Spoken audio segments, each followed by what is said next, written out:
Nordea kan tilbyde små og mellemstore virksomheder en hel række services inden for det finansielle område.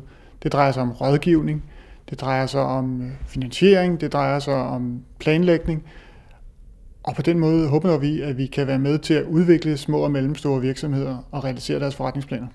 Digitaliseringen, internettet, teknologien giver små og mellemstore virksomheder et stort antal muligheder i dag for at få nogle services tilgængeligt på en nem og bekvem og omkostningseffektiv måde, som de ellers ikke har haft adgang til. Og det kan hjælpe dem til at blive mere effektive virksomheder og hurtigere omstille sig på de forandringer, der sker omkring dem. I Nordea der er vi moderate og optimister med hensyn til den økonomiske udvikling. Vi tror på en positiv, stabil vækst i fremtiden, og vi tror på, at der er plads til små og mellemstore virksomheder. Ikke mindst digitaliseringen og de små og mellemstore virksomheders muligheder for at nå deres kunder på en mere effektiv måde vil skabe en plads for, at små og mellemstore virksomheder kan eksistere og vokse og blive større til gavn og glæde for den generelle økonomiske vækst.